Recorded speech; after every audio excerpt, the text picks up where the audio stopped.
I'm Manish Dasgupta. I am 2016 batch IAS officer. I got an All India rank of 74 in the exam. Today I'll be speaking about the UPSC exam and how to prepare for it, how to approach the papers. So as you all know that the UPSC exam consists of 3 stages, the prelims, the mains and then the final interview.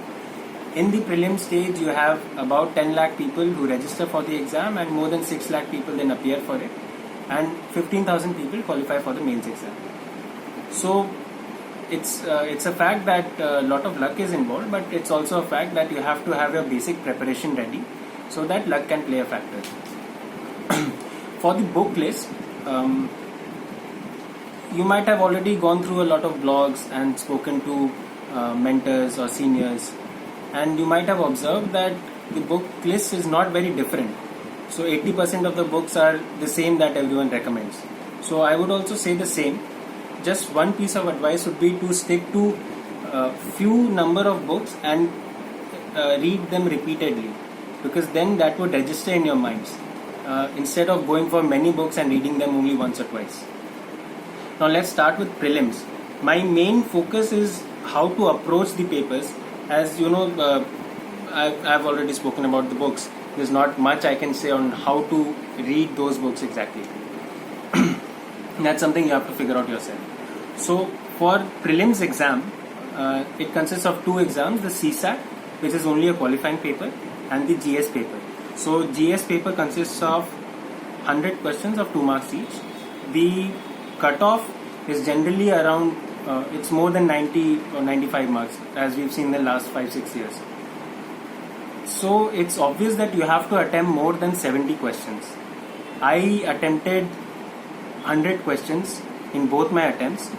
2015 CSE exam was my second attempt, and I got about 130 plus marks in both the papers, 2014 and 2015 paper. So my friends also used to attempt more than 80-85 questions, and they also cleared the exam because of the number of attempts they made. And it's not that I knew 100 questions, I did not. And I can guarantee that most people don't know more than 40 questions for sure, the answers to 40 questions. So for those 35-40 questions, it's a preparation. You might know the answer, but that will only fetch you 70 to 80 marks, right? But to reach more than 100 marks and to be sure and that you will qualify, you have to have more than 120. And how will you get those 120, 130 marks? It is only by practicing more and more mock tests. When you practice, you will see that some questions, they have those wrong answers very clearly in the options. You can identify by the language itself that the option is wrong. And once you practice more such questions, you should also go into the details and ask yourself, why did I get this question wrong? And then you will understand, oh, I knew the answer, but I got it wrong because I just got mixed up in the language of the one correct option and another one which is seemingly correct, but it's slightly wrong. The more you practice, the more you get to know how to eliminate the wrong ones. That is what I did, and I would say that you should start practicing about 1 to 2 months before the prelims exam. Practice one mock test every 2 days. This will give you the confidence going into the prelims exam. Now let's talk about the mains exam. This should always be your focus area because the mains exam determines your rank in the merit list. I'll speak about the syllabus and the answer writing for mains. It's not true that anything under the sun can come and you have to be knowledgeable about everything. Be very thorough with the syllabus. It's uploaded on the UPSC website. The questions, 100% of the questions, they come from the syllabus itself, and in that order itself. First history, then something from art and culture, then geography, etc. in paper 1. Likewise for paper 2, 3, 4. For answer writing, 3 things are important. First, it's a content. Second is the presentation, and third is the speed. For the content, you should be obviously thorough with the basic books, the reading materials, current affairs, newspapers. For presentation, you should I would suggest that you go through some online answer scripts of already selected candidates, you'll notice something very common, that they write in a structured manner, they have good handwriting, they underline keywords, they give subheadings, they write in a point-wise manner and not in long paragraphs as it used to be 15-20 years ago. They give a concise conclusion, give a way forward or a suggestion, cover many perspectives to the same question, and that is what an examiner is looking for. The answer should be different from other answer sheets, so that he can give you some extra marks. For example, if the marks is 10 for a question, the average would be 4.5. But for you to get 6 or 6.5, you have to be something. It has to be something different. This brings us to the third part, which is the speed.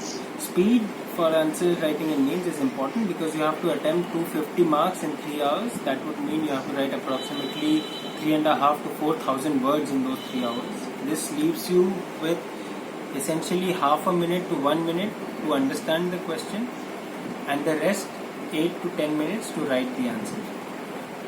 It's quite painstaking to continuously write for 3 hours, but that's how it is. You have to have a lot of practice. You can start off with writing 1 or 2 answers daily, but after 2 months I would suggest that you start some test series and write one test which has 3 hours, so you get a hang of how it is. You should try to attempt all 20 questions, and you will figure out that after writing 1 hour your hands get tired, you're mentally drained, but you have to keep on going and you have to complete these 20 questions in 3 hours. That's the crux of answer writing.